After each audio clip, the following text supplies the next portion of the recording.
Welcome back to an amazing second episode of Spiritual Teachers Podcast with Christina Zupke. Christina is a consciousness accelerator, a lightning rod, a contact experiencer, and in our first episode, we dove really deep. And if you missed it, check it out on every podcast platform and YouTube. And it should be the episode right before this. And today we're going to really make a huge effort to cover the following topics, which are the agenda of today, advanced technologies, inner earth, Sasquatch, and then we may touch on PTSD and removing it from the nervous system. So, Christina, welcome back a second time, just a few days apart, and I would love to see what your thoughts are on the ET agenda of today and what is happening with that. Right. Hey, Peter. Yeah, thank you. These are such huge topics. So to dial them in, this with the ET agenda, because that's a huge umbrella, what that means. Oh my gosh. So Peter, let me know if you've heard this yourself or if you feel this way. When someone starts talking about disclosure, is one of the thoughts or one of the concepts in there is like we've been disclosing forever. Like so many already know about ETs, Yeah, right? yeah. Okay. So, because I've had the same response over and over again. I'm like, what is going on with this whole disclosure thing? And I think about things, and because I'm orientated the way that I am, I have very different perspective. But most of the times, sometimes I'm right along with the consensus, but a lot of times I'm kind of like a little bit off or different, right? And this last time around, this real big push, this very last time, which was just like last week. I think there was a premiere, something was being released. I don't really watch a lot of media, so I didn't know exactly what it was, but the feeling was there and the conversation was up again. And for those who are been in the transformative genre, it's not unusual to come across indigenous teachings about ETs and what we call aliens, right? And those teachings feel very differently, and they tell a totally different vibe than what we would classically consider disclosure, Mhm. right, on the news or whatever. And in these teachings, they go back many thousands of years, the contact and the relationships, and to the point where the cultures that embraced the extraterrestrial influence attained great knowledge, a lot of advanced astronomical knowledge. Mhm. And when we're looking at this in a multidimensional perspective, when you are made aware of the vastness of reality and planets, star systems, all this stuff, when you're made aware, you are, and these beings in the, we'll say olden days, thousands of years ago, some do still have this practice now, but not many. When you take into the understanding that they had a grasp of what dream time was and how to use dream time as medicine, as guidance, as for healing tools for the community and the lands, and when to do this and when not to do that kind of thing, they become a highly advanced group or highly advanced consciousness, the society. And you'll know this because they'll put a high value on beauty. Not that I'm not talking about false beauty. I'm talking about building and creating beautiful things, make beauty for the people, make Mm. beauty. Okay. So these stories of ET relationships going back thousands of years, most of those were influential on humanity to create magnificent things, inspire greatness, let's say, just to Mhm. and remind us of our sacredness. And when you look at that kind of ET narrative, and they get very specific, some traditions, they talk specifically Anunnaki or reptilians or mantis beings or cat people. I mean, there's many races that have been talked about in those stories, especially the ones that go before Atlantis. So there was such a different relationship, and you look at how different the consciousness of the people are. And then you fast forward to here and now, the stories of ET, and it's actually pretty toxic. It's the Mm.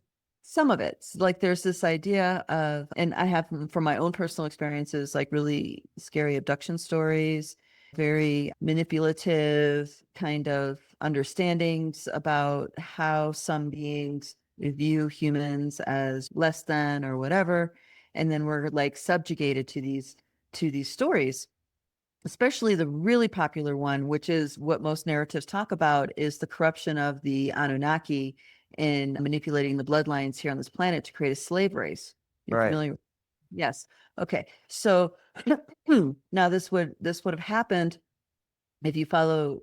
Right. So time kind of, we started to touch on this last episode. Time is not what we think it is. But we do have some ideas about timelines, though many people there's a lot of inaccuracy. There's a lot of loops that don't close, right? Hmm. So to go with what feels right on that for you. But in the landscape of these stories, actually, you know who did a really wonderful job bringing the story forward was Graham Hancock. Have you? Yeah. Yeah, very controversial thing on Netflix, but that first season, that was the only one I saw. It was like he did a really good job covering that. So it's like after the fall of Atlantis, our planet was broken. Like there was a major crack in the ecosystem of the planet, whether some say it was flooding. The ones on certain parts of the planet say flooding, but if you go to South America and the ones that have story that goes back way even before that, it's fire. So some of those ancient stories with the fall of the final fall of Atlantis say that their world was destroyed by fire, and then others talk about floods. The Mm. something major happened, Hmm. right? Hmm. Something major happened that destroyed civilization, and these wonderful civilizations fell and were then wisdom teachings were reseeded again by the Anunnaki. And they say specifically, some tribes talk specifically about Nephilim. They use those words, and others just say the giant people. Others talk about brothers and sisters of councils of beings that came. But the general idea is that the beings came and took man under their wing to help nurture them back into their civilization again. Hmm. So but what interesting about that piece was that this is also where a god that you must appease idea came to Mm. be. Okay. Right. And if you don't appease this god, you're going to get punished. Hmm. Or the sun won't come up, or the crops won't grow, or something like that. Yes, well, so there is a very close relationship to our consciousness and the planet. So if things aren't growing or if there's problems like this for our society, it's because something's out of balance. And this is usually where the medicine person or whatever council or person would be in charge of going into the dream time or doing their job to find out and do the work of reharmonizing, bringing healing and fertility back to the land. Hmm. So that's different. That's a different flavor, though, than you must worship and glorify this thunder being or worship and glorify this fire being. You know what I mean? That's definitely very different. Because if you don't, now this. Okay. Now, what other religion do you know tells you that? Oh, yeah, a few others. So there is clear evidence that there is or was a seeding of ideas and story into the consciousness of humanity by ET beings that are corrupted, right? Are robbing us in a bit or making us a degree separate from our sacredness. When you hear indigenous stories that predate Atlantis, and there are stories that go back many tens of thousands of years. The Cherokee talk about the time before the moon. The Bonpo talk about their history going back more than 40,000 years, and they have creation stories and other kinds of wisdom teachings that go back that far. So the timeline is different, but the ones that are able to keep their culture intact and their stories intact, it goes pretty far back. I mean, I was really blown away with the idea of the times before the moon when that transmission came in. I was like, wait a minute, you mean? And I just thought about it. And there's a whole story about how it came into place to stabilize, but also more corrupted seedings were brought in with that. And those seedings started to drain the life force, drain the power out of the feminine. So the example is that our cycles used to be solar based, and once the moon came in, they became lunar based. So Mm. instead of bleeding every month, you were bleeding 4 times a year. Mm. So getting pregnant was a very intentional act that was done, and a sacred act. And once this monthly thing came around, then it's like there was something that was lost in all that as we integrated that into our system. So there also are stories about the moon being an artificial construct, which we can that actually has Well, a lot to do with the stuff that we're experiencing right now. yeah. So on a side note with that, I remember one time I was in San Diego and I was looking out at the ocean and the moon was still very bright in the morning. The sun was already up, but I watched and I got on video this, like, it felt like a re-downloading of the moon. It was this black band that started at the top and then came all the way down, and then it just like reloaded the moon. And I've never seen it again, but I had several like maybe 2 or 3 friends with me that witnessed it, and they were like, "Whoa, what just happened?" And it was very clear. It was like a long shadow or a long like black strip that went from the top and then came all the way down, and then it was gone. So, what are your thoughts on that? Uh, okay, so wow, there's a lot with all that. So when it comes to humans waking up out of the matrix, this idea, people do, and they're allowed to. And the big thing is to keep consensus at a certain point, at a certain place. Because we were talking about consensus reality a little bit this last conversation, and how we actually experience that. Intent is the most powerful thing within reality, but that consensus is really important. And if you want to keep a species, in a certain bandwidth of consciousness, the consensus is the most important thing to maintain. And that's really kind of what the moon is doing. Okay. So individuals can wake up because it's all of our southern birthright to wake up. Right. So when you start seeing anomalies, what you're talking about, when you talk about it, I'm having a hard time, like really like seeing it myself. A lot of times I can see things myself when people are describing, but it doesn't, I don't really see it. But I would say, so all I can really give you is the sense I have from what you've told me of the story so far. It really could be because we're on that transformative journey, star seeds, indigos, those of us who are just encoded differently, Hmm. right? We're going to see anomalies like that. Now, I'm willing to bet that that's probably not the only anomaly that you've ever experienced that would like made you double check reality for a second. Well, that's one of the big ones. That's one of the big ones for sure. And like real quote unquote real time, not like on a video, but seeing it with my own eyes. I've had encounters with extraterrestrials that appear in various forms, a lot of times with orbs, and then come out as light beings, or they'll like start telepathically communicating with me, and then I'll fall asleep, quote unquote, or pass out. Mine has to check out for the rest of Stuff the. like that. Yeah, stuff like that's happened. But this one was one of the bigger ones where I was like, okay. I mean, on medicine, on ayahuasca, I saw the flower of life, fabric of reality bubble above us. Y- So that was really clear. And then I also saw my friend pixelate and just disappear in front of me.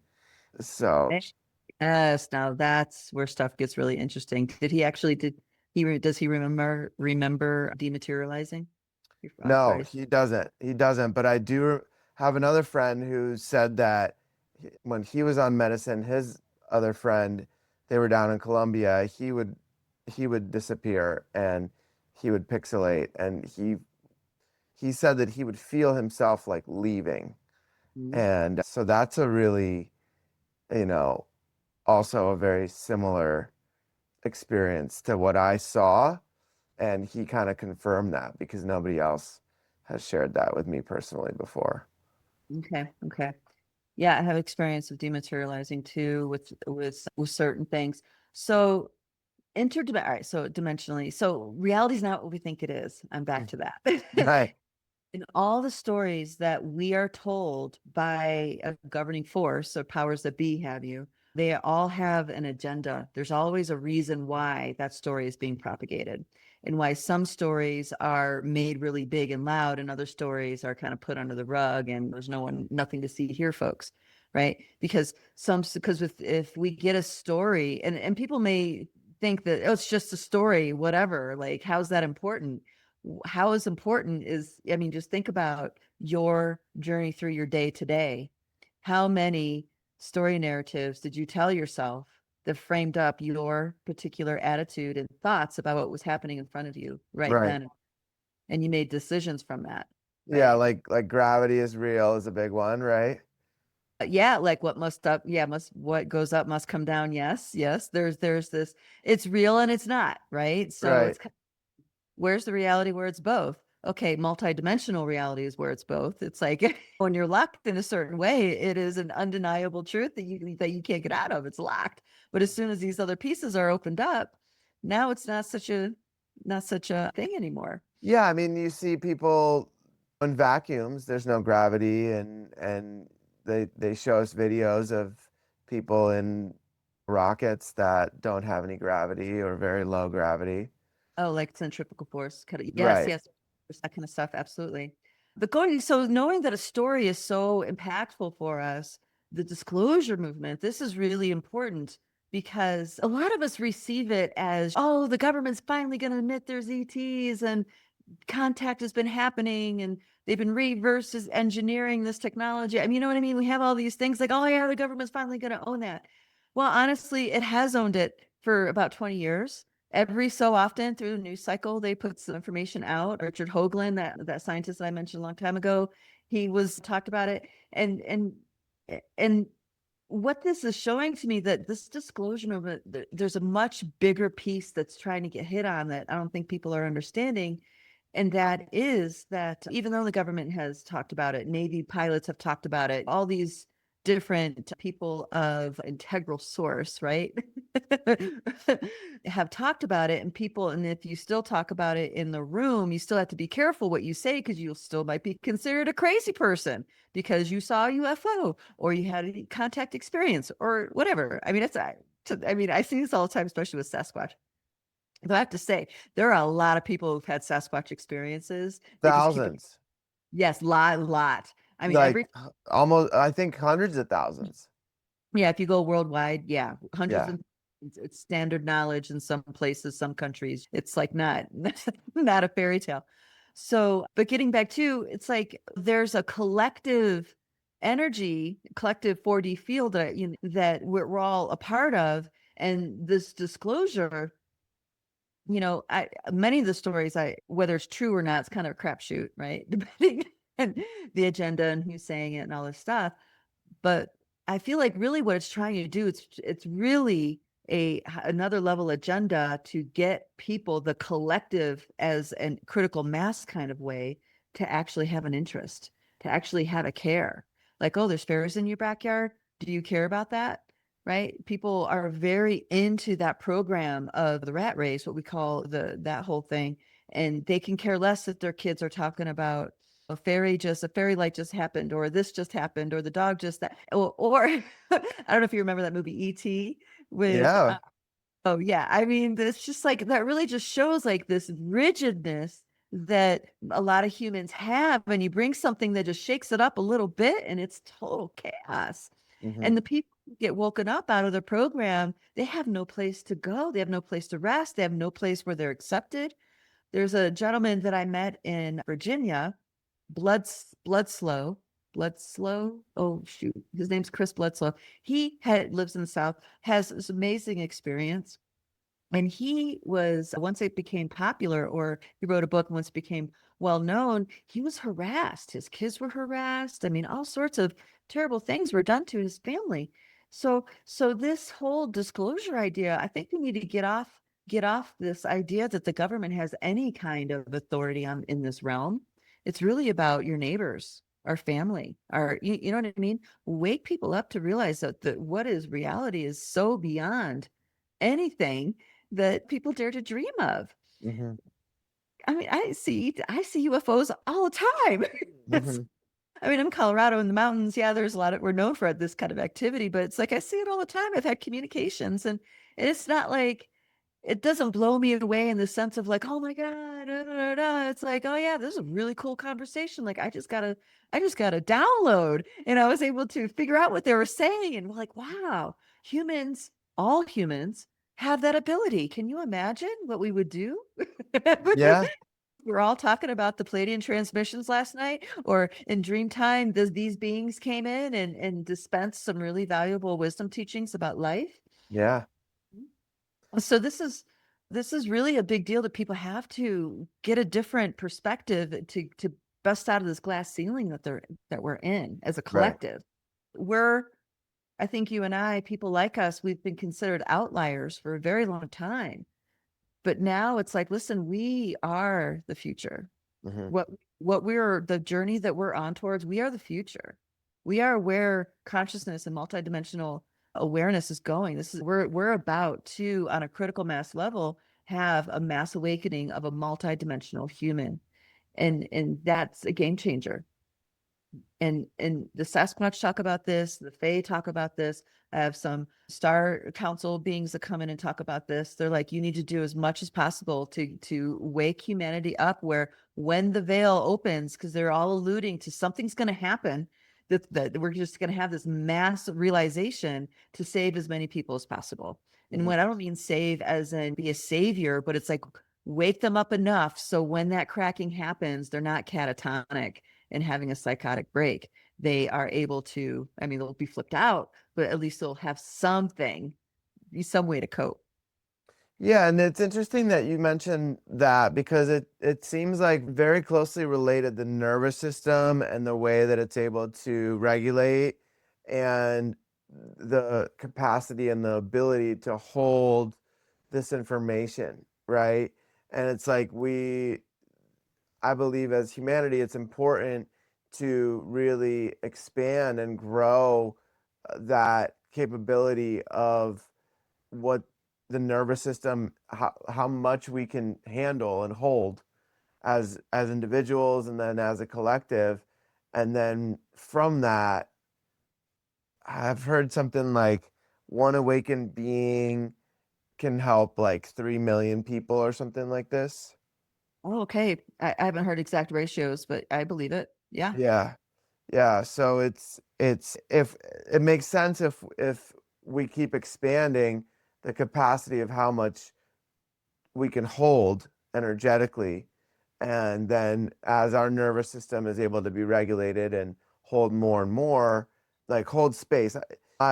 For those people that don't know what that is, think about a concert, right? Like sometimes there's many dozens of thousands of people, if not 100,000 people listening to a concert.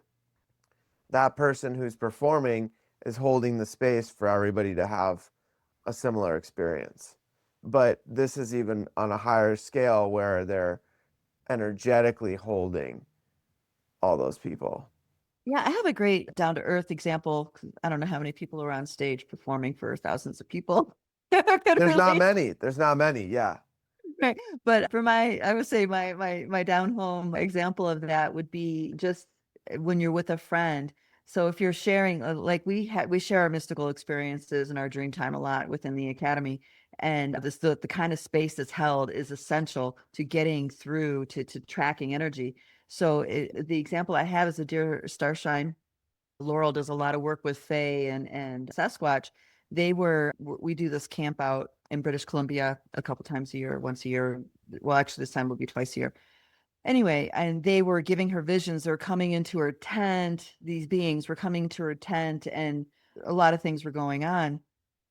And she was really altered from the experience. So we talk about it, and I'm like, I become super altered from the experience. I'm listening to what she's saying, and I'm like download after download, like, whoa, that was like, wow. And then she's like, well, I feel like this was really important experience. I should probably share it with the others. And we were at we're at a place where there was only a couple light body people. It wasn't like the whole group. And so she goes ahead and tells the group the story, and it just felt very flat. Oh, wow. Okay. And instead, there was a different kind of attitude, a different kind of perspective brought in that it's like the transmissions just weren't able to get through because of this other ideas about things were coming in. So the space holding is everything. Hmm. In that, because like she walked away like feeling like, wow, I don't feel like that really that really hit where, and it was because the space couldn't be held for that kind of energy. That makes sense.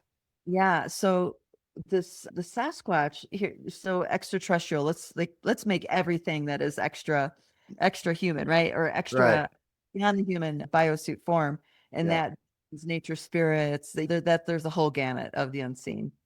So the Sasquatch are very, very interested in helping humanity wake up, and they do outreach work. They recruit ambassadors, they recruit people to keep gathering people to make introductions.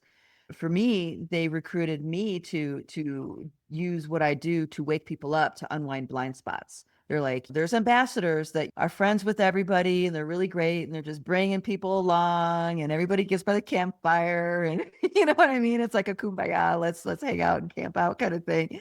And that really works for a lot of folks.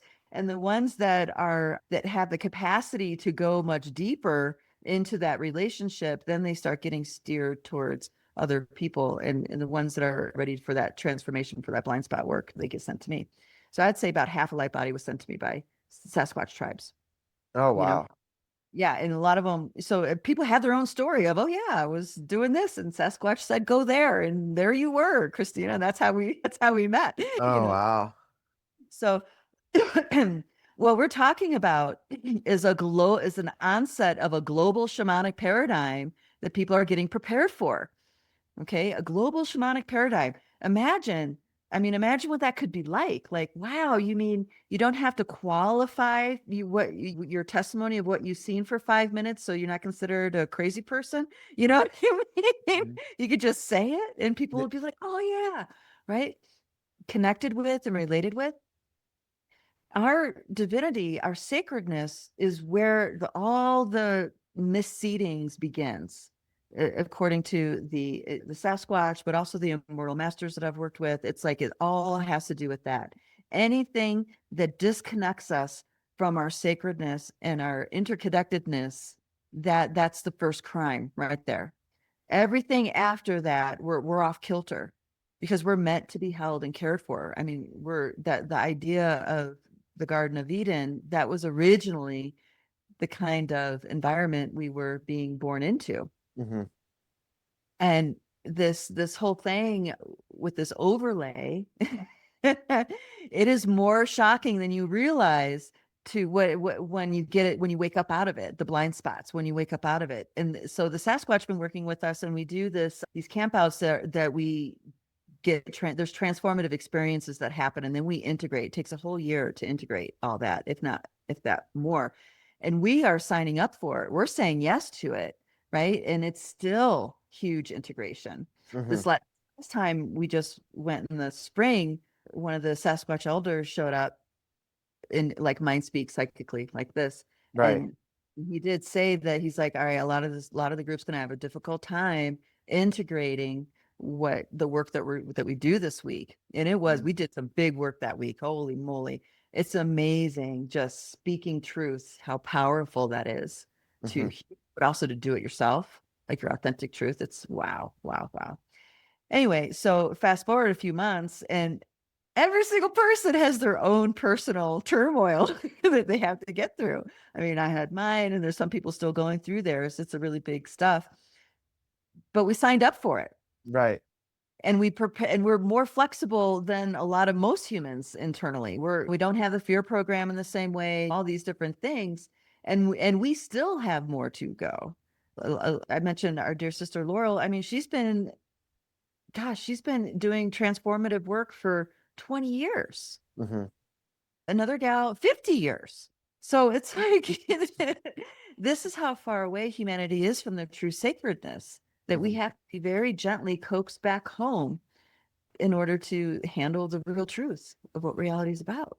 Well, what we mentioned last episode that we wanted to really emphasize for the listeners is that now, even though some of these people have been doing certain work on themselves for dozens of years, 20, 50 years, like you said, a lot of it is being condensed now into a lot shorter periods of time because of what the individuals like myself and yourself are able to condense and be like, okay, in the last 10 years, here's what I learned. Here's like the biggest gold nuggets I pulled out.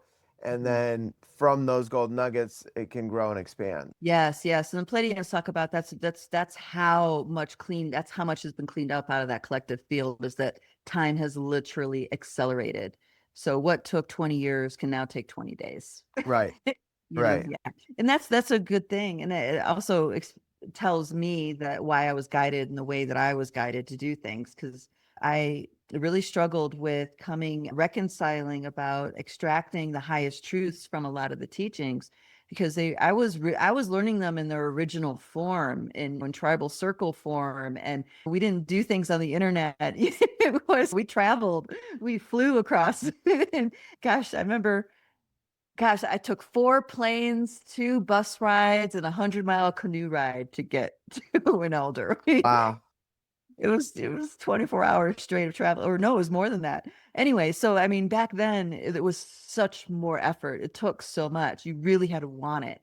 And now it's not like that. You with being able to extract these higher truths, it's like we could, for those of us who have that kind of flavor of mission, we can just pull it out and convey it, and we have the benefit of transmission. So we can, it doesn't matter really what we say, though it's nice to have understanding for the mind. We can transmit just because we wish it, you know. Right. And Right. it didn't used to be that way. A person needed to be really prepared before they can get a transmission and do anything with it. Hmm. So there's a lot of grace being offered to humanity right now. I feel like the algorithm reality and the news and all this stuff is trying to enforce the narrative of all this, a lot of awful things are going on. But really, I feel like there's more miracles happening these days than the awfulness. Even, I mean, a lot of people think now we're at this war, like this is something new. It's like we've been at war for decades, and so there's been wars going on that many people dying, millions of people dying, and we never heard about it. Doesn't mean it didn't happen.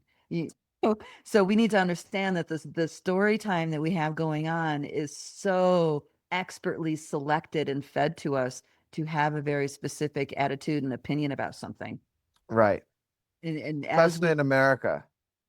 yes, but well, yeah, so we get away with it. And so it gets away in America because we're so separated. We don't get into town council and talk facts of what's happening in our neighborhood and in our town and our city. That doesn't happen. There's city hall meetings and stuff like that, but sometimes they're integral, a lot of times they're not. So it's like there's a lot of, I feel like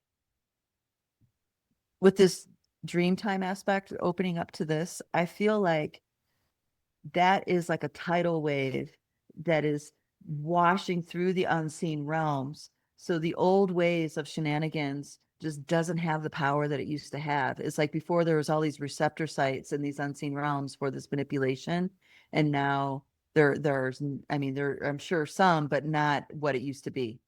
And I feel Right. like we're clearing that up as a major factor. Yeah, it's not for those that have the ability to hear and see and feel, those things are just obvious. Like, and I believe that for the people that are meant to be sharing truth, that there for them there's these warnings and experiences way ahead of time that prepare them for what's coming. I remember before COVID, I was like, I knew it was coming 4 or 5 months before it hit the US. Interesting. Yeah, I was being prepared for a couple years before COVID. I didn't know it was COVID. I didn't know that that's what they were preparing me for. but they were, when I say they, as multidimensional humans, we have this massive entourage of beings in the unseen realm that help us navigate. Yeah. A lot of it we don't know. We just do. We're impulsed and we do. It feels right. It's after the fact you get to know about it. They were preparing me through many different ways to shift my business from being in person brick and mortar to being completely online. Hmm. That was about a 4-year transition. And the reason why, talk about, oh my gosh, believing you are who you think you are. So my journey kind of like did this because I just had to go through these different systems of knowledge. And when I came to Boulder, I opened up a clinic that addressed chronic pain with energy medicine and orthopedic body work. So I married those modalities together. And if anybody's been to Boulder, it's kind of like Weekend Warrior Central. You throw a stone and you got like a strongman competitor with a PhD or something. Mm. Lots of sports. And so I had lots of clients that needed help, and most of them wanted to stave off surgery. So they're highly motivated. Anyway, my point of bringing that up was that, oh yeah, so I had an in-person practice, and in my perspective, I was a healer. This is what I did. This was my service to humanity. And I mean, I studied modalities. Anybody who gets into body work quickly gets addicted because the body is such an amazing thing. And there's so many modalities and ways to work with the body. It's really extraordinary. Oh, for sure. Yeah, right. So anyway, so I had this in-person thing, and I was also working with a spiritual master, and there was this push, this pressure point that was coming, and I knew it was coming, but I didn't understand it. And really what I had to do, so what this teacher started bringing into the scene of our work as in the community was something we dubbed the cracking. And it's a very interesting process. I don't do it. We don't need to do it anymore. And maybe there's some times where it's a valuable. For me personally, I don't feel like it's needed. But what a cracking is when you have a group of people, like 5 or 6 people tracking you, very skilled trackers tracking you, and you pretty much take a person to that edge where, like that, oh my God, I think I'm gonna die moment. Okay. And that can mean choking, and that can mean doing things, right? That elicit that. When you're really good tracking, you don't have to do a lot to when you have a group of people who really know what they're doing, they can get you there without too much violence. But sometimes that has to happen. Anyway, so I started going through these series of crackings, and it took 3 crackings for me to wake up out of this. Because I would have died on that hill telling you this was my life purpose, was this being a healer. This was my role as the body worker. Mm. And I looked at all the success stories and how many body workers, blah, blah, blah. I had this whole narrative going on in my brain. And then it was like, no, you're a teacher. You're a teacher. Mm. Now I was like, no, I'm not a teacher. And then like, whatever. And I fought that thing. I fought it tooth and nail. Once I finally said yes to it, my whole social network in that community like crumbled, fell apart. Mm. And we were so close knit too. I really trusted everybody in that community. And what emerged out of that was I had to be solo in order to embrace what am I teaching? Like, Mm. you know what I mean? And all the years of work I've been doing with multidimensional activation, like with Barbara, and then the work with Alberto and the other beings, it was just kind of like it all came together perfectly. And then they were like, okay, now you need to give up the business, give up the practice, give up the office, and go completely online. And this was before COVID now, and I was just like, no. Then I had to learn about email lists, and I had to learn about all this stuff about online. But I finally did it. And 6 months later, bam, COVID hit. Wow. Yeah, I think it's fascinating, and I think what you mentioned, my path was through the body and learning so many different modalities. It started with a degree in exercise science in my bachelor's, and then my mom got paralyzed from the chest down for 5 years, and so I was trying every modality I could think of. That's down. Yeah, every modality I could think of to try to help her Mhm. until she passed 5 years later. And so I think that was a crucial part of my journey was to find all these different modalities, to learn how to use them on myself and others. And at this point, it's become just more tools on my belt. I'm not sure. I'm still offering all those things, and my whole perspective is empowering people with these things, right? Giving people more tools, more capacity to expand their nervous system, be able to have an intense scenario and be able to breathe through it, move through it, feel it all, not push it down or avoid it or use all these different ways of distraction that we have in today's society and come Or back avoid into the body. illness. Oh, I'm sorry. I'm sorry. I got inspired on that. What were you saying? Avoidance is a huge illness that humanity is facing right Big now. time, big time. Right? This is true. And so body work, or anybody who dives into body work, and you know this with your journey, I'm sure, is that you start to understand how dynamic and powerful the body is and the systems are, and tuning into it, and how things can be impacted, like really advanced cranial sacral techniques, for example.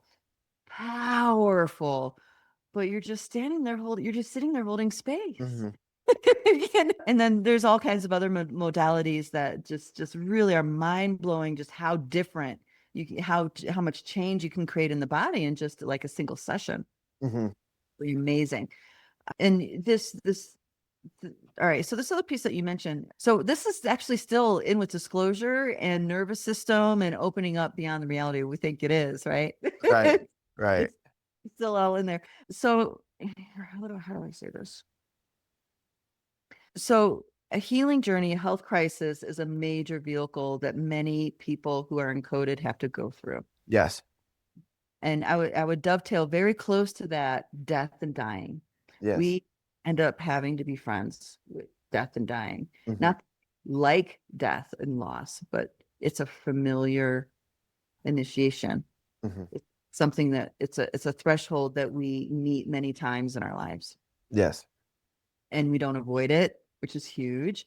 And this ability to face those crises and face that threshold does something deep inside to our spirit, where we're just not willing to be in the matrix anymore. We're not willing. There's certain programs or narratives we're just not even interested in anymore. It's like they drop so fast, and we might notice months down the road that, oh, wait a minute, oh yeah, I used to believe that, and now I can care less. You Right. know? So that really shows just how much we can transform, how much we can transform in a single moment. And this is important because none of us are stuck anywhere.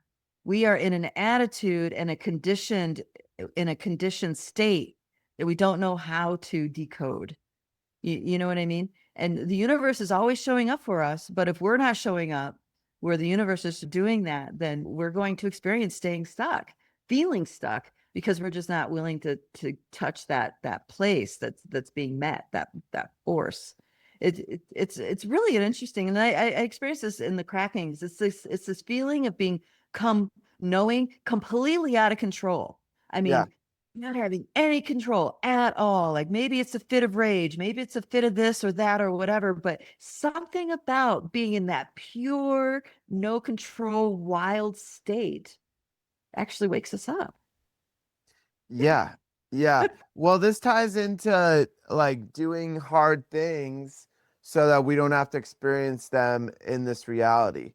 And a lot of people, it seems like, avoid as much as they can doing hard things. And hard things can be different for different people, right? Like it looks different depending on how extreme or what somebody really needs on that deep level. And but when we do these really difficult, challenging initiations, which a lot of times spirit just presents as a health concern or as these experiences, right? Like I remember out of nowhere, I got this huge, it grew in like 2 or 3 days. It was a staph infection on my hip that grew to the size of a grapefruit in like 2 or 3 days. And they were like, if this gets into your blood, that might be it. And for me in that moment, I was just like, you know what? If this is my time, I'm gonna just enjoy it and just be as happy and as vibrant and as I can be.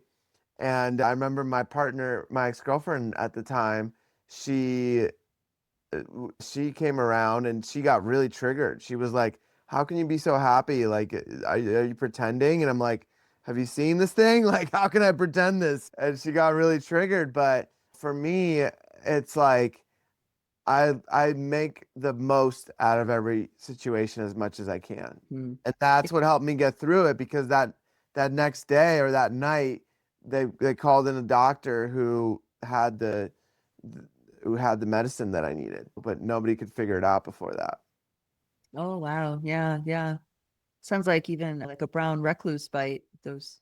Well, it was a little cut I had, and that same ex-girlfriend had a little staph infection under her arm, and she took a bath, and then I didn't clean the bath with bleach or anything, and then I had that little cut, and it got in. Yeah. Wow. Interesting. Okay. Yeah, that is a good, interesting lesson. And the universe is talking to us all the time. I have fun thinking about. Did you ever notice the poetic, ironic humor the universe has? And I feel like this is kind of that bandwidth that you're tuning in with. It's like there's a reason for this, and I'm either going to go down a dark hole with it, or I'm going to just show up and have your actual philosophy lived, like a lived philosophy of there's a higher purpose and all these different things Yeah. that give us that spiritual strength, right, to face Mhm. things.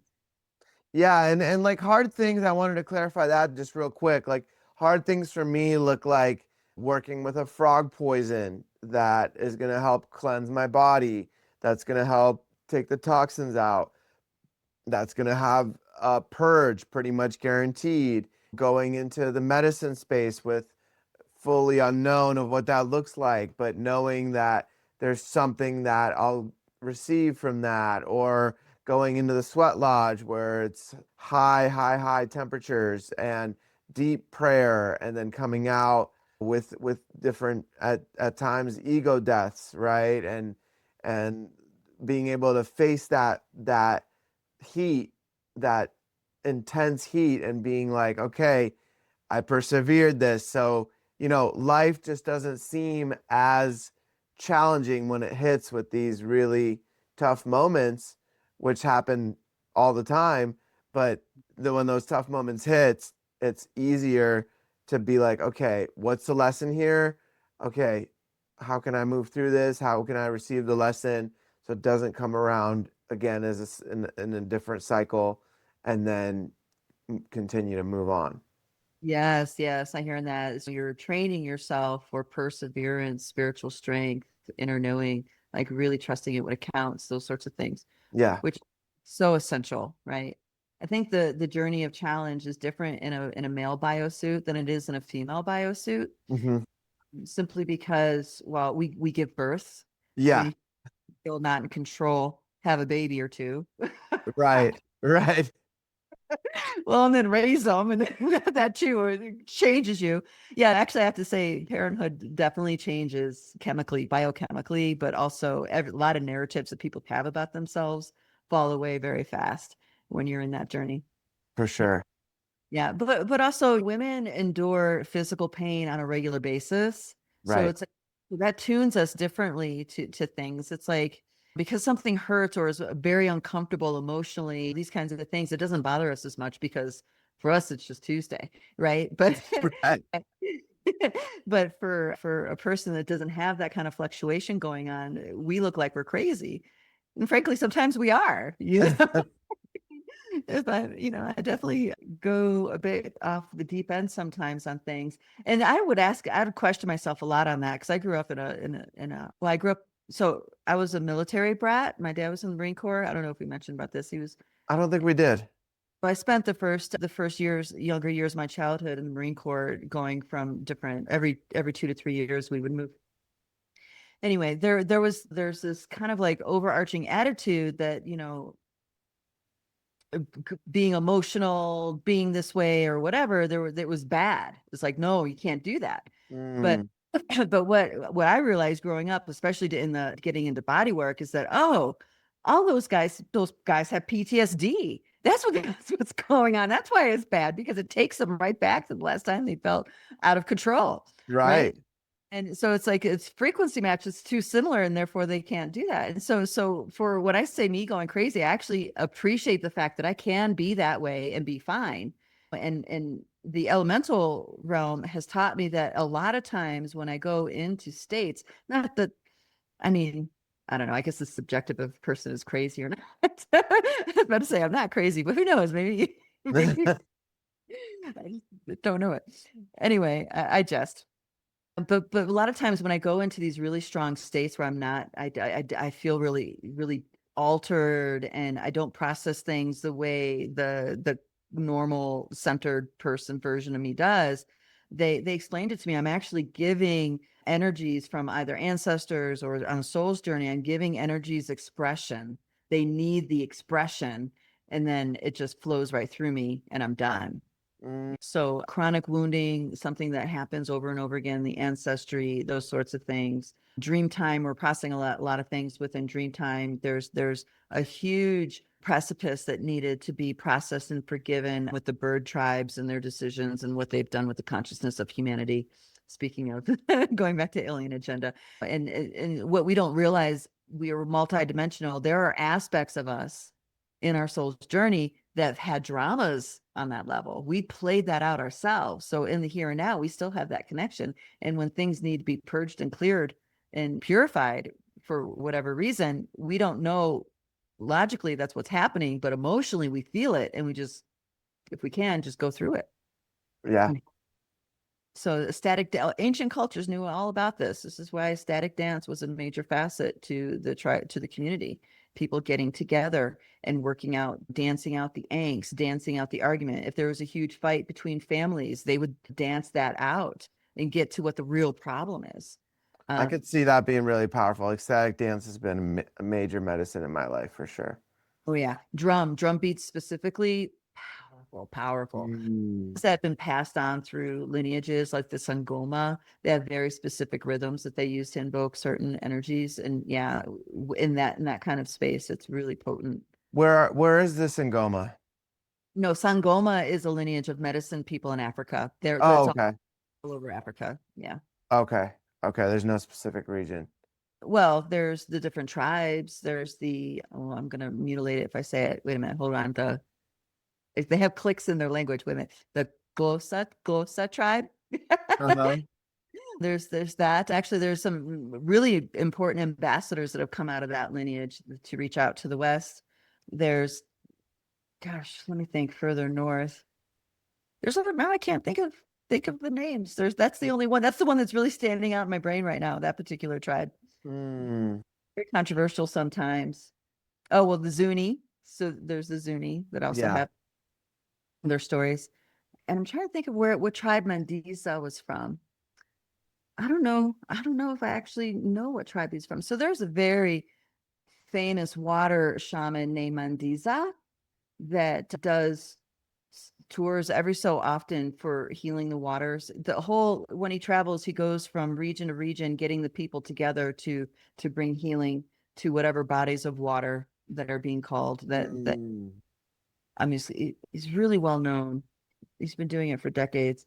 He actually gave my children a serpent blessing with that. So he works with serpent medicine and different. Anyway, that's a whole nother.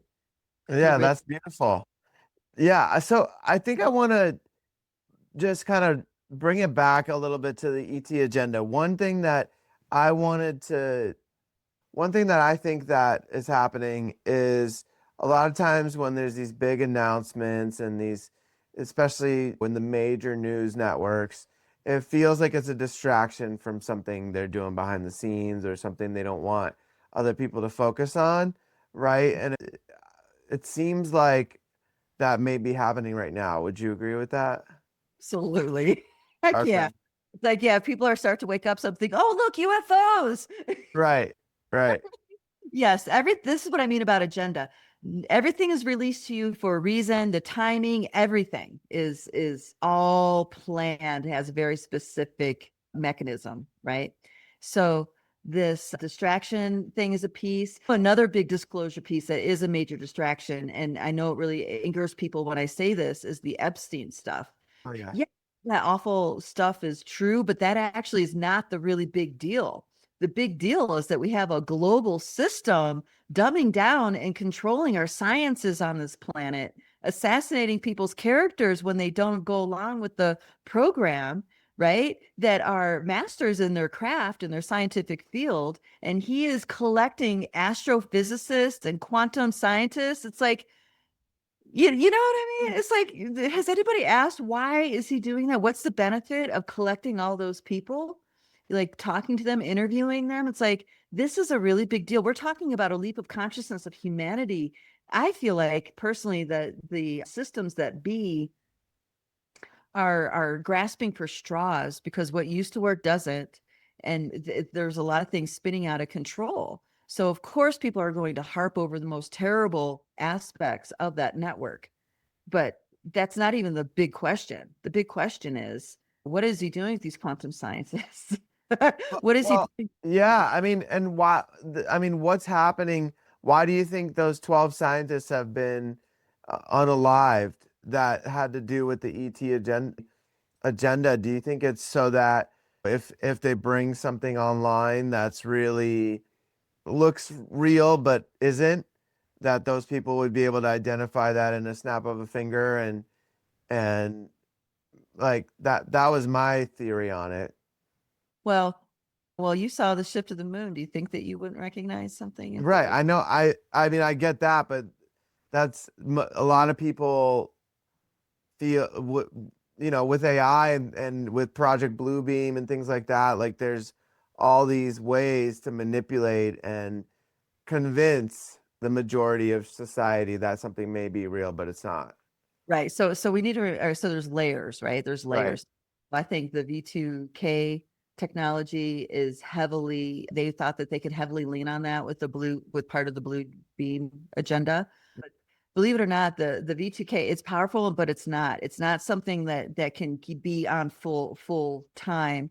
It's in key moments to add those thoughts in, right? And to create psychological instability and stuff like this. For Right. those that have been through death and dying and other kinds of things, we're not as susceptible to that kind of stuff because we've lived through instability like that. Right. You know what I mean? We've got our source inside. So not as many of the population are susceptible to that kind of thing like they used to be. So Project Bluebeam, there's so much to say about that. So the unalive, you're all right. I'm backing up a little bit. The unalive scientists. So this has been going on for decades. There's waves of disappearances. I remember back in 2005, 2006, there were waves of scientists disappearing. And then it happened again around 2014, 15. So it does go in waves.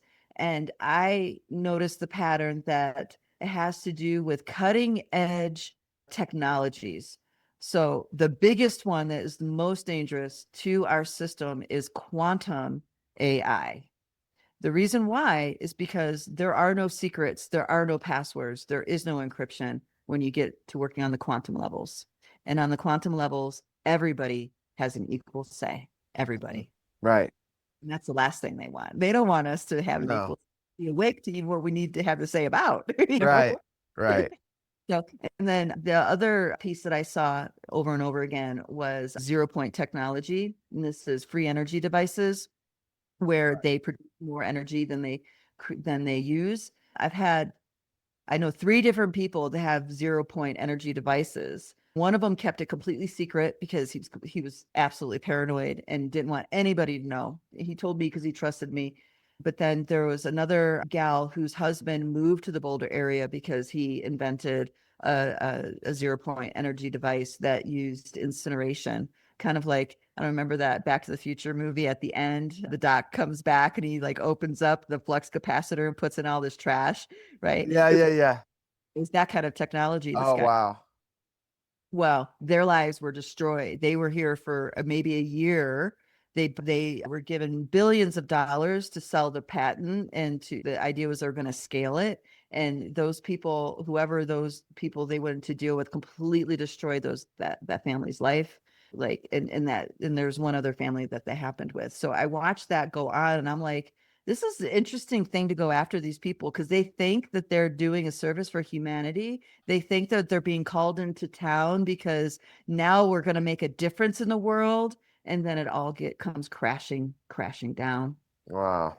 And the last family that I know that happened to, that was 2014, right? Wow. So for quite some time. So we've had free energy devices. It's just the fact that people can have free energy completely disrupts the system in a way that's not repairable. Well, in particular, I'm curious about David Wilcock. What do you think? Why do you think they potentially took him out? I don't know the details of, I mean, actually that was right down the street. That wasn't far Oh, from where. wow. Right. So Netherland is it's like a half hour west of Boulder. It's like the next cool hippie town going down the canyon, right? So Okay. there's a lot of people in the music industry, movie industry. There's a lot of high level folks that live in those hills, right? Mhm. Jean-Benet Ramsey, that case was right at the front of that canyon that I'm talking about. Are you familiar with that? It was a world famous disappearance that happened. Might have been in the 80s. Anyway, everybody knows. Everybody over the age of 50 probably know this case. Satanic stuff, all this stuff, but it blew up, and it was a national sensation. Oh, wow. Anyway, so David. So in the beginning of his career, I remember really loving a lot of what he had to say. A lot of it resonated with me. And it Yeah. felt like, especially, there was something about him doing the dream work that really hit home for me. Hmm. And then fast forward a bunch of, I don't know if it's decades, sorry, I'm exaggerating, several years, I really fell out of resonance with what he was teaching. So I don't really know that much about what he was doing. Mm. I have some friends that were fans. One of them worked in the defense industry, and he was talking about David wanting to bring forward some sort of advanced technology. There was like a reverse engineer technology or something. Okay. And then, and I don't know the details of that. I just know what my friend was mentioning. And then another gal, she actually was her husband, huge fan. So, excuse me, she was mentioning that he was, doing research and revealing some government stories that weren't really, he was whistleblowing, let's say, on certain government stories, like narratives that were considered the facts, but it was actually revealed it was just an agenda, it wasn't true, this kind of Mm. thing. Now, I'm not really familiar with this work. I'm just saying these are just the data points that I have. Right. I did see. Now, I was called to watch him one day, and it turns out it was just a couple of weeks before this happened. And oh, I know the piece that came in.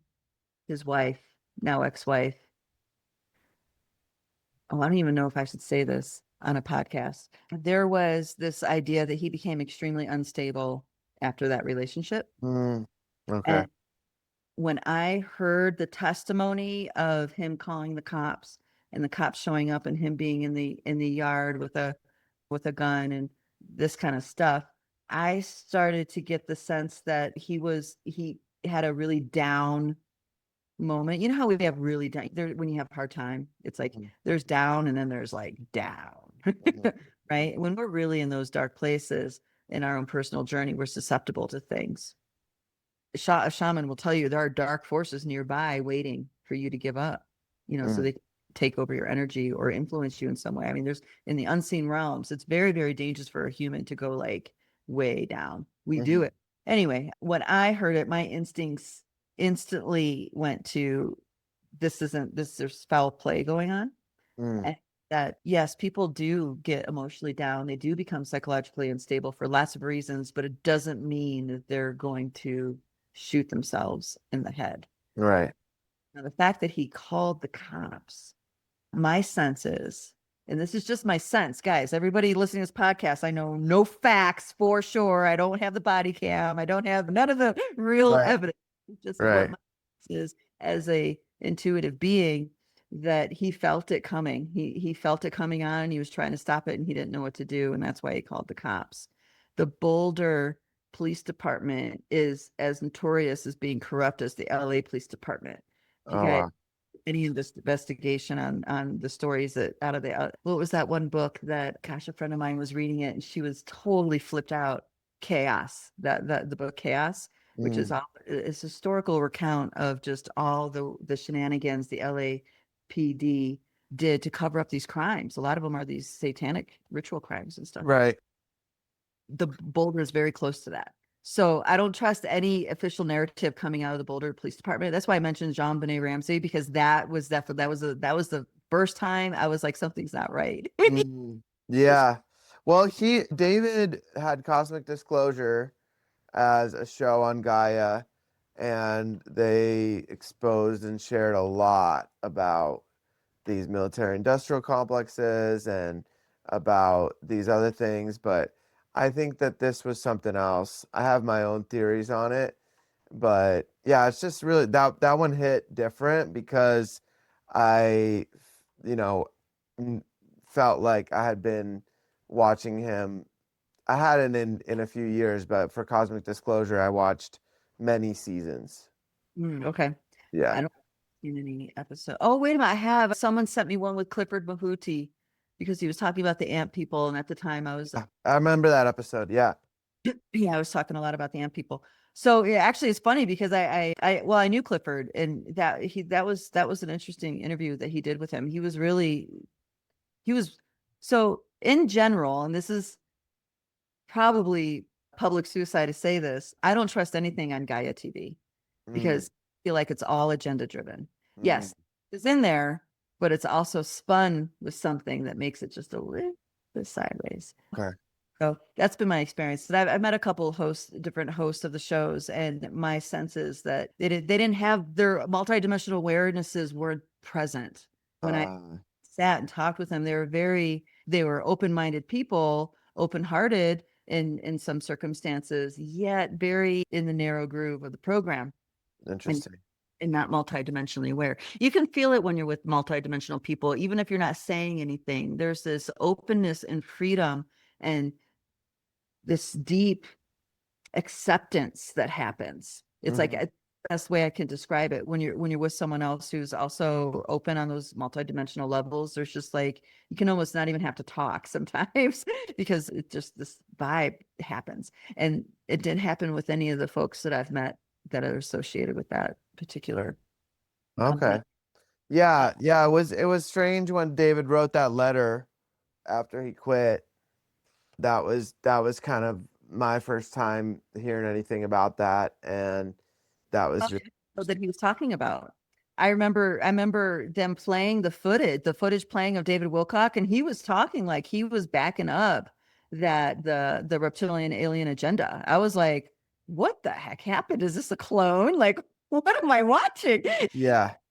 Yeah, which is hilarious because I'm not exposed to a lot of TV stuff because I'm guided away from it most of the time. Right, So right. Yeah, it's very interesting. It's very interesting. I know that science has taken a big hit in the last couple of years, bigger than it has in a long time in the US. more about that? What do you mean? A lot of scientists aren't getting grants, they're being laid off or they're losing their jobs and leaving to other countries. Oh, okay, okay.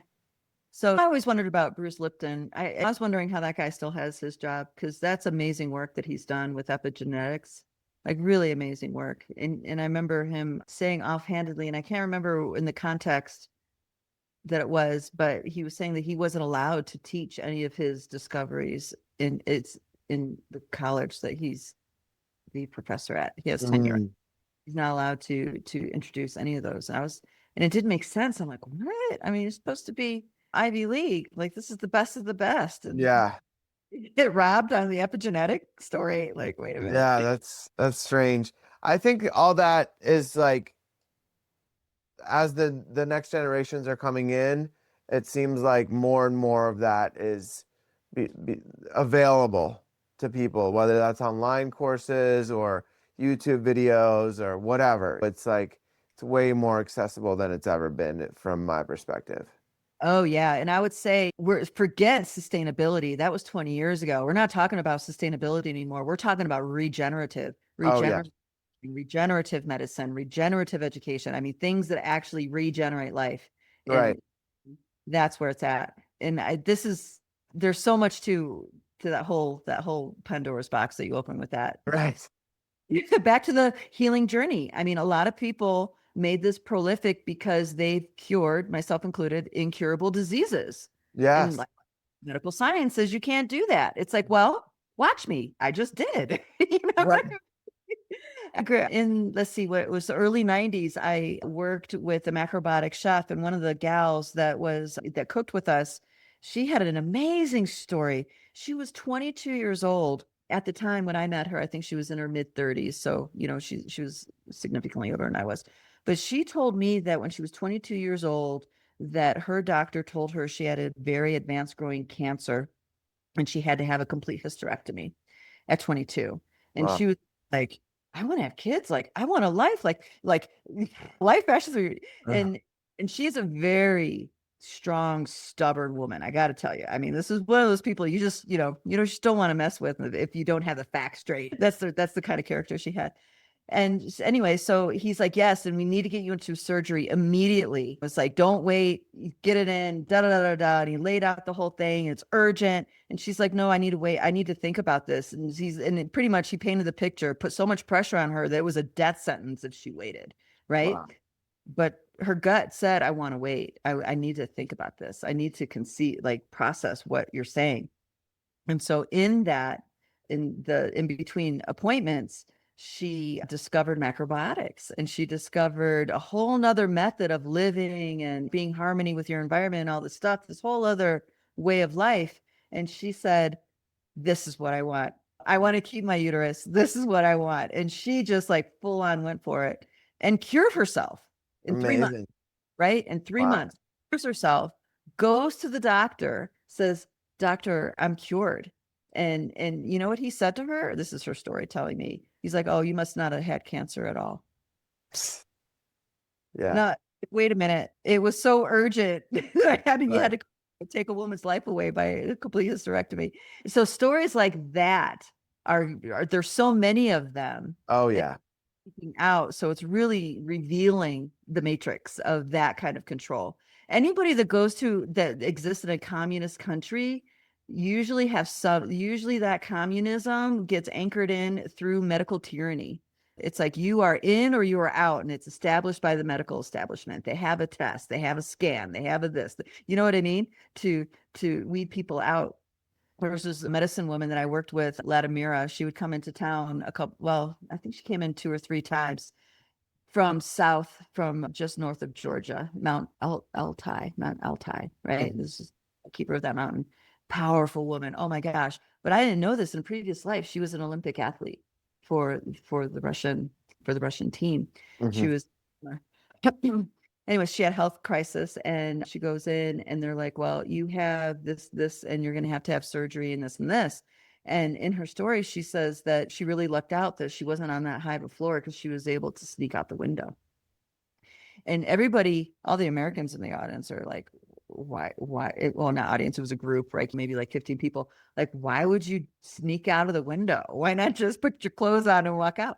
And it's because you don't have an option as an athlete for the government. You don't have the option. You have to do what they say. So she had to go into exile. And she ended up going far southwest into the southern regions of Russia in the mountains and reconnect with her grandmother, who happened to be a medicine woman, she found out. And Wow. cured her of the ailment and then also trained her in the medicine tradition. So Right. these stories people need to really understand that the spirit is taking you exactly how you need to go. And very often the most scariest, difficult thing is exactly the thing you got to do. Yeah. That's I the feel, toughest. That's the one of the tough lessons yeah, yeah. of this reality, I believe. Of the Matrix. Yeah. The Matrix I feel like the energy of the Matrix is why it has to be so extreme. It Right. has to be a wholehearted yes or not You at gotta all. like kind of like blast through the the veil, if you will. Yeah. Yeah. It's got to have enough momentum behind it Well, energetically. yeah. Well, I mean, I think it's really cool that your spirit has the power to do that. Yeah. It's For like sure. we tell these stories to everyone we know, the people will start shifting. Yeah.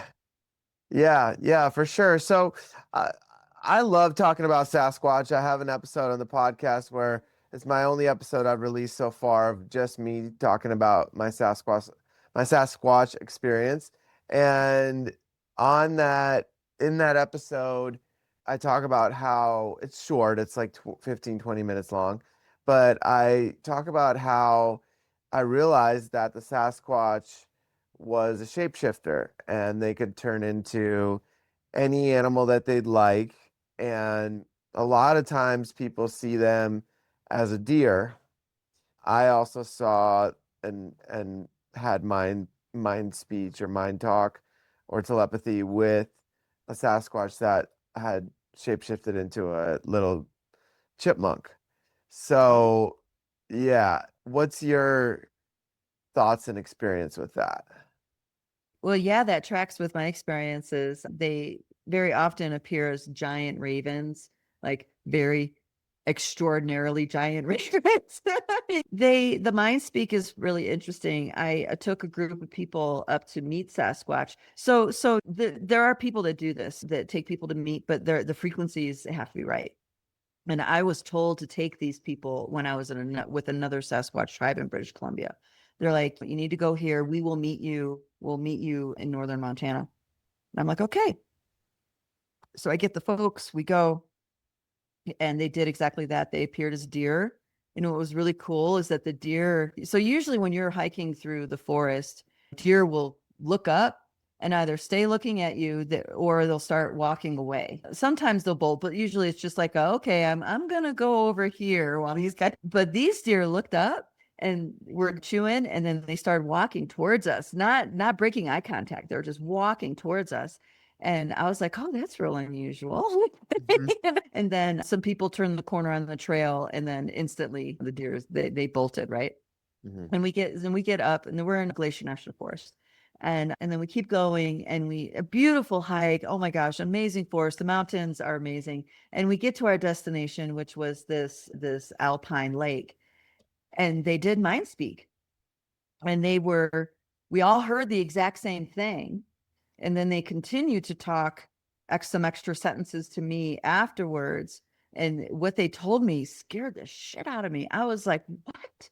Like, what? And what it was that these people aren't who you think they are. You're in danger. You're gonna be in danger. They were giving me warnings about Oh, these wow. people. And I was like, yeah, I was like, oh wow.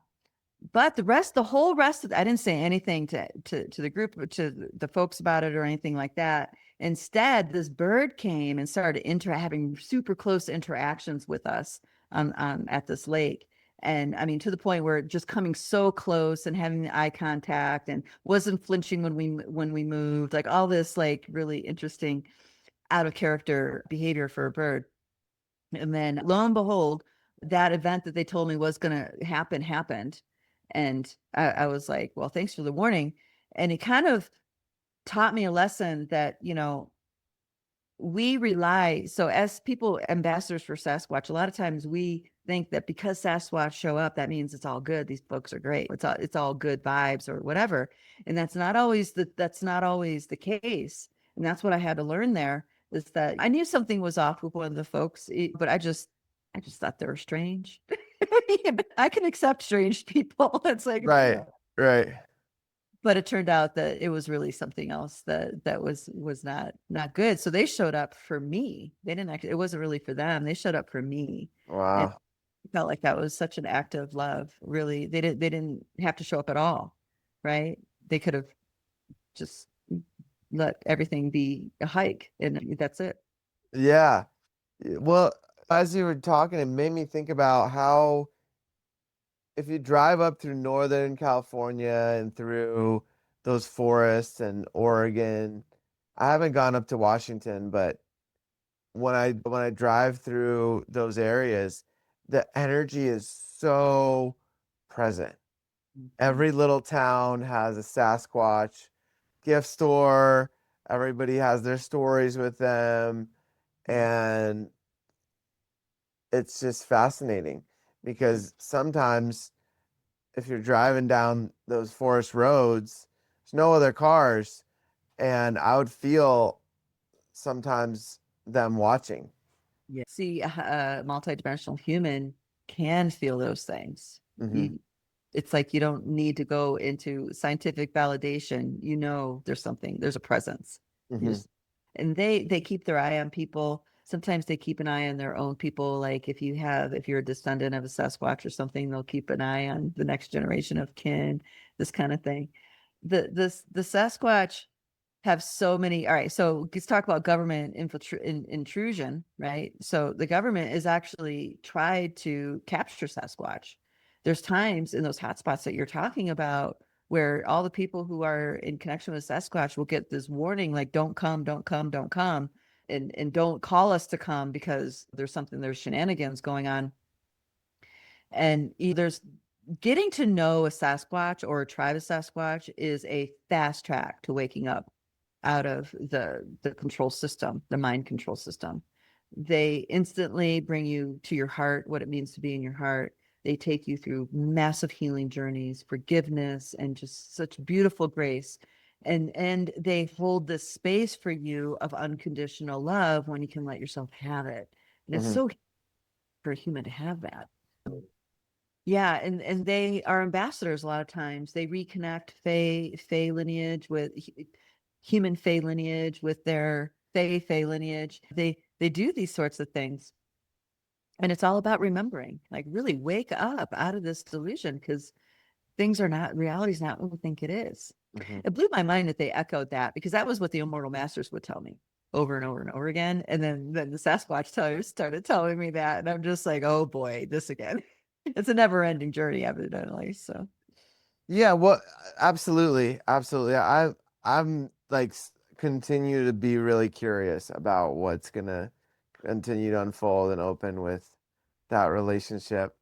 And you've yeah. mentioned the immortal teachers a few times, and I'm curious if you've ever read the book The Seven Sacred Rays.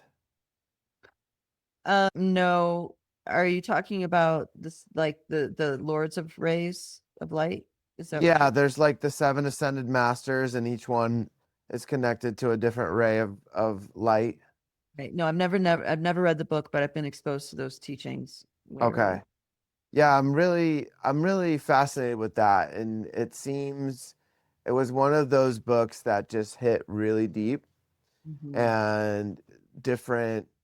I had an experience one time on medicine on psilocybin where I was activating this ship, like a UFO ship, and there was people or beings, I should say, around the galaxy that held these different energies, the different rays connected to that needed to come together, seven of them, to activate the ship.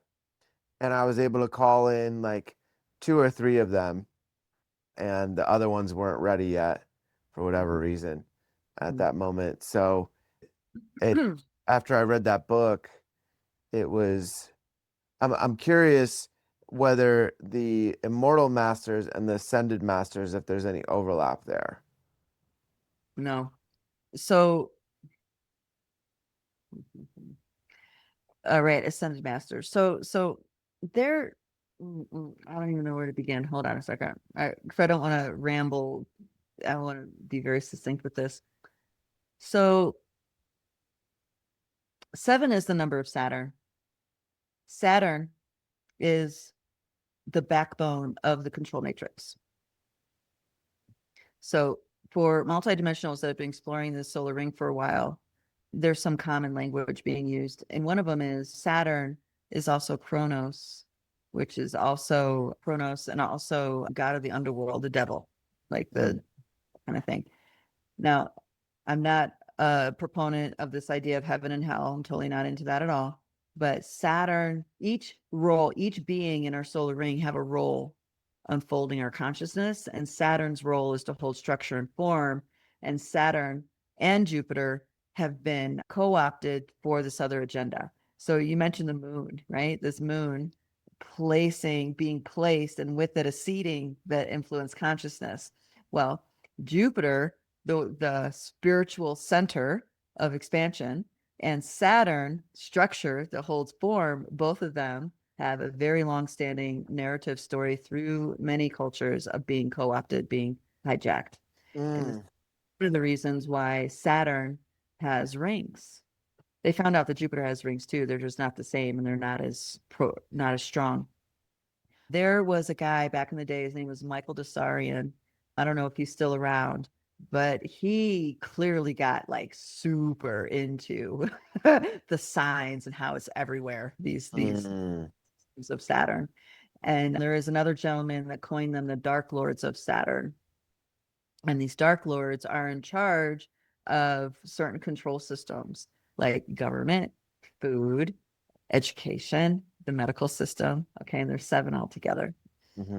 So the 7 chakra model has been associated, the Vedic model, the 7 chakras, has been associated also with the co-opting of the consciousness of Saturn, and also the infiltration of the consciousness of Jupiter. Now, I'm just telling story here. I don't want to say that any person is the authority, because there's no experience under the sun, in my personal perspective, that is wrong or a waste of time. Everything, your unfoldment, always, everything. The entire universe wants you to have exactly what you want. You know what I mean? Grow in this way. So when I was in 7, I'm still on the 7th thing. When I was in Tulum the very first time, I, of course, inadvertently get my paths crossed with one of the sex trafficker Dark Lord guys. Right? Oh, wow. Yes, there was a lot of stuff going on. I was blind. I just went in. But I was extraordinarily protected. But I bring this up because one of these experiences that came forward through a person, but then an experience at Ekbalam, was that the giants, in this case, it was the Hyperboreans, specifically gifted humanity through Saturn, the chakra system, to help us heal from the mass catastrophe that just happened to our planet. That last apocalyptic cycle that we have record of. And that it was a gift. And so it was given to humanity to help us anchor more deeply into matter and finish our evolutionary cycles. Everything is growth, right? And the highest intention of the universe is endless movement, infinite movement. And you really deeply contemplate that, you realize why there's only yin and yang, because that has to exist, or else the infinite movement can't happen. Anyway, so they gifted that chakra system to humanity, and then with the co-opting of the Saturn thing, they didn't know that later on it made us very susceptible to, it made that whole consciousness of Saturn susceptible to infiltration. Okay. So this has been unraveling for many thousands of years. There are indigenous tribes and stories and dream workers that have talked about their experiences with unraveling all this stuff. So the ascended masters are ascended, yes, and also they're in that system somehow, right? So remember, there's no good, there's no bad, there's no wrong, there's no right. So when we get exposed to a story like this gives us another angle to start asking questions. And that's what our curiosity, that's what wakes us up, because we'll eventually get on that right question, find something out that changes everything. So for me, this is what was going on in that work in Tulum. That first time, I was like, mind being blown over and over again. And then I finally get home and integrate it all. Jupiter is also a very interesting player in the game, because the wisdom teachings, and this comes from Barbara Handclaugh's work, the wisdom teachings that we were talking about, how it used to be a lineage, take a really long time, and now it's super accelerated. What can happen and what used to take 20 years is now 20 days, like this kind of availability. So there was a comet that hit Jupiter called the Shoemaker-Levy. And the very first impact, they said that it was like if you took all the nuclear weapons and times it by 500, that was the impact Wow. of this comet. And that was also the time when the indigenous keepers, like the real master keepers, were getting dreams and getting impulse to open the teachings, their most sacred teachings, to outsiders. Okay. So what happens to all these planets within our solar ring, within our realm, has direct impact on our consciousness. So when we have events like that, that's a really big deal. Yeah. And they can correlate. So I remember Alberto talking about him getting invited into working with his master and stuff like this. It was all around the same time. And if you guys remember Medicine Bear, I mean, he really got a lot of flack for opening up the medicine wheel teachings. He wrote the book, Medicine Wheel Teachings. I mean, oh my gosh, so many of his own people felt he betrayed the most sacred thing. So there was a lot of pain and controversy with the opening up of these teachings. But if they didn't open up, we wouldn't have what we have now. Yeah. So there's a great ripple effect and manifestation of what that looks like, of what those kinds of things look like. And now science is telling us that the rings of Saturn are melting. Really? Yes. Oh, wow. Up on NASA. Yeah. So I mean, we have our consciousness has an impact on everything, galactically, solar ring wise. There was a teacher that used to talk to me about dream time, and he said the whole point, Christina, is to wake up, for humans to wake up to realize that we are the ones steering the sun through the galaxy. We are the ones steering the sun, as in humanity. Mm-hmm. So yeah, so open up to the bigger agenda. You can see why all these hijackings and all this division is of interest to beings that don't want us to go to certain regions where it's prophesized or destined to wake up in. And that's the teachings around like the photon belt. That I don't know if you're familiar with the teachings of the photon belt, that we've entered the photon belt, which is a highly charged plasma field in this part of the galaxy, which means highly charged with consciousness, which means we're going to wake up. Okay. Yeah, because that's what we're enveloped in, is this highly charged area of the galaxy. So I'm really curious, with this number 7 being connected to Jupiter and Saturn and these satanic ways and these controlling forces on the planet, right? So I've had a physical experience through certain yogic practices of my energy centers in my body. Mm-hmm. So from that perspective, is that also some sort of control mechanism? Everything under the sun has a control mechanism. We just have to Okay. where your spirit's powerful, then you can do whatever you want and whatever you're here for. Okay. We can accept both those things, right? So it changes the perspective a little bit. So modalities, right? I trained in different modalities. And when I looked at the ancient teachings of the masters from South America, they only acknowledged 3 centers, right? The Ya, Chai, Munai, and Yankai. These are only 3 centers they acknowledge. Mm-hmm. The ancient Tao, same thing. Yeah, the Dantian and the Upper, middle, lower Dantian. Mm-hmm. Now later on, Westerners started to bring the chakra understanding into the teachings, but it's not original to the teachings, right? So things do get changed as the generations go. So how I like to decode things is, especially with this no good, bad, right, or wrong, because that's like, wow, how do I navigate if nothing's right, nothing's wrong, like Alice in Wonderland. Right. Right. So how I do that is that how I did it then is different how I do it now. I'm going to talk about how I did it then, back in the past. was that I would look at the bigger scope of all the stories and and see where they overlap. Okay. Okay. Now, there's only one tradition that I know of, and I could be wrong, and you please tell me if I am. There's only one tradition that I know of that has the seven chakra model, and that is the Vedic tradition.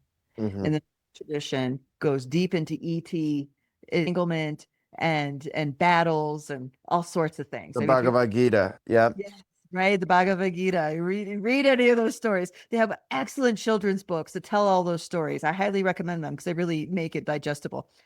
Anyway, and if I'd been able to find an ancient story that talked about that model somewhere else in the world, I would give it more weight than that. Right now in the West, collective consensus is that seven chakras, that's where it's at. That's you can't live without your chakras, la la la la la. Okay. Mm-hmm. And I don't necessarily go with consensus because I know that it's all cultivated, right? There's all agenda. So I ran into these star seeds that did chakra removals. And I was like, how does that work? Like, what? Mm. It's kind of like Oh, interesting. with my curiosity, I went in and I'm asking questions. I'm like, well, how does this work? What's their story? And this one guy from Denver, he told me the story that he had debilitating allergies. Now, the holistic way about allergies is the holistic piece to that is that there's this deep subconscious wounding about this world being unsafe. Mm. Okay. So I've been with people who've gone through the journey of curing allergies. And so when he told me his story, I already kind of had a little bit of a position there. And so when he said that he had debilitating allergies and his life was miserable, he was allergic to everything, he couldn't eat anything, going outside in any season was miserable. I mean, his life sucked Mhm. from the way he told it. And then he said, then his spirit guide came to him and said, we need to remove your chakras. Well, And he said, okay. And he went into this altered state. It lasted many hours. He said he hyperventilated, cried for most of it. And then when he came out of that experience, he wasn't allergic to anything anymore. mm. And that the muscle testing and the pendulum tests didn't show he had seven chakras anymore either. And Oh, wow. it was his story. I was like, wow, that's quite a story. Like, thank you. I'm so glad to hear this because you just opened my mind to a possibility that I never thought of back then. And then of course I came across more people. So here's the thing: what I've learned outside looking in on that whole idea about chakra removal. When it's time, it's time. You can't push the river.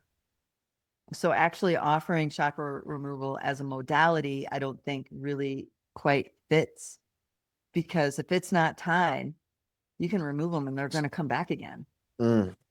And then I've talked to people who've had that happen too. So there's more to that narrative, but I don't want to rock it too much, rock the boat too much. Well, where are you at now with it? You said that's how you approached it then. How do you approach it now? Approach which? Like being able to have all these different narratives and not make anything good, bad, ugly. Oh, sorry. Yeah, maybe I didn't complete the point on that. So that I get the bigger landscape. So now I work with Dreamtime, and the landscape offered to you in Dreamtime is far vaster than anything that I've ever had in the waking world, including any kind of plant medicine stuff, right? Uh-huh. So this is why I'm so passionate about the Dreamtime Healing Project, because I know it in my bones. This is the way. This is the way for humanity to reclaim their role as the caretakers of this reality, as the ones who are steering our sun, the ones who are actually responsible for cultivating this to be a beautiful, sacred place again for life to flourish. And it's done through Dreamtime. And the biggest piece about that is, I mentioned this about the quantum, the different technologies. In the quantum realms, everybody's voice matters Mm, without, right. and that's I think that's the big piece. It's like once you can get past your creative potential locked in the human tiny bandwidth that's giving to us, once you get past that, everything is possible. Mm, I love it. I love it. Well, we covered the majority of the topics. We didn't cover all of them, but that's okay. I think we did great. We covered the Sasquatch, we covered the ET agenda, we covered some advanced technologies. I consider the free energy stuff advanced technologies. And we didn't cover the inner earth or we covered a little bit of PTSD, but yeah, I think it was awesome. We covered a lot again, and we're almost at 2 hours. So yeah, it's a beautiful place to stop for today. And Christina, thank you so much for coming on. It's always an honor and a pleasure to have you on. You're always welcome to come back on the podcast at any time. We'd love to have you on anytime. So thank you so much for all your teachings and really just giving me personally just this new perspective on so many different things, and my mind's like, oh, okay, like I thought that was a truth, and that it's like it's all getting challenged, which is good, which is We good. have a we have a joke in we have a running joke in the academy, and it's called it. This is how it goes. We believe it's the truth until we don't. Right, right. That's how we roll. I love it. I love it. Well, thank you so much, Christina. Until next time, take care. With you. Yes. Thanks.